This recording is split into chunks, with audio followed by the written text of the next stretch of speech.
Hello, and in this IELTS Part 2 speaking video, I'm going to look at the topic, describe a time you taught something to a younger person.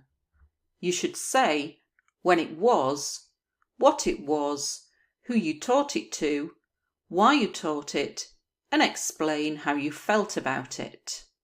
Now, if you've watched my other Part 2 speaking videos, you might notice some things that I've taken from another video in this topic. There are often things that you can adapt and change and use in other topics. Let's take a look at the model answer. I was struggling to think of a situation to talk about because I'm not a teacher, so teaching is not something I do on a regular basis. Part of the reason for this is I am not the most patient person in the world, and I think that to be a good teacher, you need loads of patience. Anyway, then I remembered that not so long ago, I taught my brother how to make chocolate brownies. He had invited some friends round and wanted to make something for them to eat, but he had never cooked or baked before, so he asked for my help. Although brownies are somewhat straightforward, we made triple chocolate brownies, so they were slightly more complex than a plain chocolate brownie. And I'd like to add that there is an art to cooking brownies. If you undercook them, they are too runny, and if you overcook them, they are too dry. We were delighted with his first attempt because they were spot on, not too runny nor too dry. All of the guests complimented him and said they were the best brownies they had ever tasted. When we were making them, I realised that I am not as impatient as I thought I was. Don't get me wrong, I'm not saying that I could be a teacher full time, but for a one-off task such as this, I really enjoyed it. This is probably because my brother is a good student. He listened carefully to the instructions and followed them to the letter. One of the hardest things when teaching is when people don't listen. That's when mistakes happen. Hopefully in the near future, I will teach him to make a few other things, but I'm snowed under with work at the moment, so I'm not entirely sure when that will be. So let's take a look at the language in this topic. I was struggling to think of. This is very useful as your opening sentence in your Part 2 answer. To struggle is a very useful verb for writing and speaking, and it means to find something difficult. And I was struggling to think of, you're using the past continuous, so it's going to impress the IELTS examiner. Make sure you know exactly how you're going to start your Part 2, and it will make you feel less stressed during the exam. On a regular basis, this is also useful for writing, and it means regularly. We can use this with other words. We can say on a weekly basis, on a monthly basis, on an annual basis, meaning yearly. Part of the reason for this is so you're giving your reason instead of just saying because. I'm not the most patient. If you're patient, you're very calm and you don't get annoyed, you don't get angry when you're showing somebody to do something. I'm using the word patient here, then I use patience, which is the noun, and later I use the antonym of patient, impatient. IELTS examiners like it when you can show that you know word families and you know different words within the same family, so the adjective, the noun, the verb, etc. So the question asks when, and you don't have to say exactly when. You can say not so long ago, which means quite recently. He had invited, so past perfect here. You need a range of grammar if you're hoping for anything 6, 7, 8 or 9. You have to have a range of grammar, so you need to be using past continuous, past perfect. And because this had happened before, so the inviting had happened before we made them, he had invited some friends round. To invite friends round means to invite friends to your house. He had never cooked or baked before. Cook or baked. Bake we use particularly with cakes and bread and things like this. Somewhat straightforward, meaning quite simple, but I'm using more complex language here. And a triple chocolate brownie. Triple means 3, and it means it's got milk chocolate. This is milk chocolate, dark chocolate, and white chocolate. So we call it a triple chocolate brownie. I'm just trying to make the language more complex.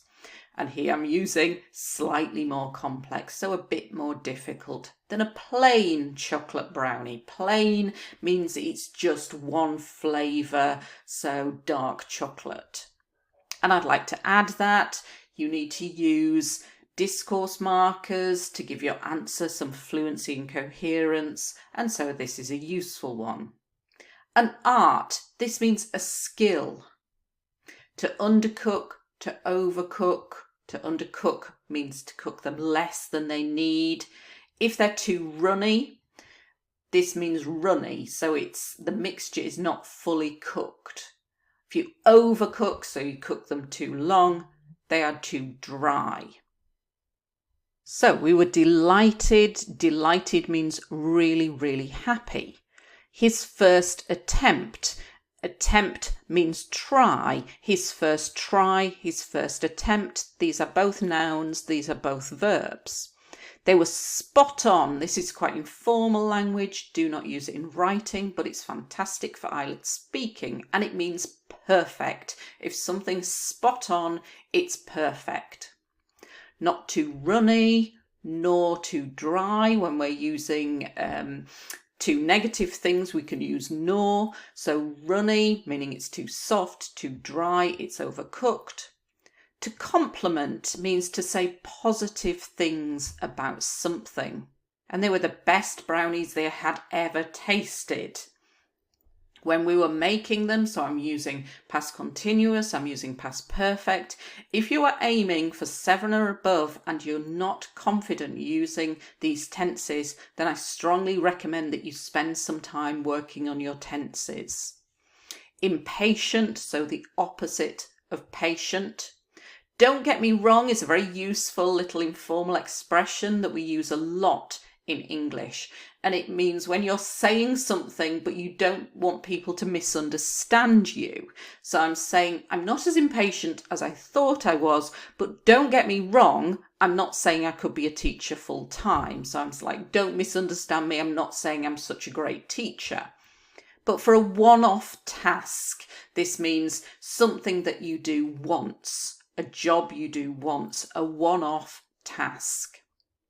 He listened carefully. This is a good collocation, to listen carefully to the instructions, and followed them to the letter. This is an idiomatic expression. If you follow instructions or follow rules to the letter, it means you do exactly what you have been told to do, and you do not do anything different. In the near future, very useful for IELTS writing as well. You could use it in conclusions, and it means soon. And here is an idiomatic expression I use in lots of videos, because I think if you can use something complex like this, it will impress the IELTS examiner, and it can be used for lots of different topics. I'm snowed under with work at the moment. It means you have lots of work to do. So let's take a look now at one part 3 question connected to this topic. They could ask you, what skills do adults need to have? Oh my goodness, there are too many to mention. There are practical skills such as cooking, because if you can't cook, then you will have a diet of processed food or takeaways, and this could lead to obesity. Then there are work-related skills, for example, time management skills, interpersonal skills, IT skills. And not forgetting social skills, such as being self-confident, communication skills. The list is endless, I'm afraid. Okay, so this question, what skills do adults need to have? There are hundreds of skills that you need to have as an adult. So that's why I started with, oh my goodness, this is an expression when you're shocked about something. It's a politer way of saying, oh my God. Oh my goodness, there are too many to mention, so there are so many to talk about, but you obviously have to talk about some.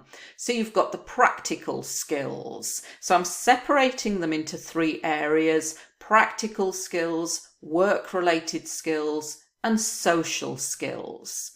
And then I give a little bit of detail, so practical skills, cooking, because a diet of processed foods or takeaways could lead to obesity. I'm just using this because I know lots of complex language about processed food, takeaways leading to obesity, which is useful for IELTS writing as well.